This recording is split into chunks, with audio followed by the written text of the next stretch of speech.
से इम्तिहान में फेल हो जाने पर आत्महत्या की कोशिश करने वाली युवा पीढ़ी को जानना पड़ेगा कि त्रैलोक्य का सिंहासन, त्रैलोक्य का राजमुकुट जिनके माथे पर रखा जाना था, उन्हें अगर 14 वर्ष का वनवास मिल जाए, उसमें प्राणों से भी प्यारी पत्नी का हरण हो जाए, अपनी सीधे बाह जैसी भुजा वाले भाई को मूर्छा लग जाए, तब भी मनुष्य रूप धारण करके राघवेंद्र राम जी ने जो मर्यादा का इतिहास रचा है, उसी पर चलकर ही हम अपनी कुंठाओं से मुक्ति पा सकते हैं, अपने डिप्रेशन से मुक्ति पा सकते हैं, अपनी कठिनाइयों से मुक्ति पा सकते हैं।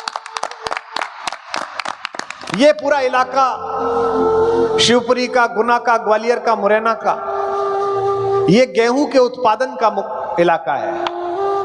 शिवपुरी का गेहूं पूरे भारत में खाया जाता है। एक समय था कि हमारे पास गेहूं कम था, किसानों ने अपने आप को पसीने के रूप में बोया पृथ्वी में, और देखिएगा कि कितनी लहलहाती हुई फसल उठी। लेकिन आप कितना भी गेहूं पैदा कर लीजिए, गेहूं में अगर कीड़ा लग जाएगा तो आप विदेश से मंगाएंगे, लेकिन देश के चरित्र में कीड़ा लग जाएगा तो उसे कहां से मंगाएंगे? लगा अगर गेहूं में कीड़ा बाहर से मंगवाओगे, घुना हुआ चारित्र देश का उसे कहां से लाओगे? आपका सोना चला गया, आपकी चांदी चली गई, आपके बच्चे चले गए आईआईटी करके विदेश चले गए, आपने जितना अच्छा मस्तिष्क पैदा करा वो दुनिया के दूसरे देशों में चला गया। आपके पास दो चीजें बची हैं, डबरा वालों, चंबल वालों, इस पर हमला है पूरे विश्व का कि ये खत्म हो गई तो ये देश 100 साल में खत्म हो जाएगा। अगर आपने ये दो चीजें बचा ली तो इस देश को हजारों साल तक कोई पराधीन नहीं कर सकता। एक है परिवार और दूसरा है संस्कार। ये दो चीजें हैं जो आपके पास है। पश्चिम के पास परिवार नहीं है, पश्चिम के पास संस्कार नहीं है।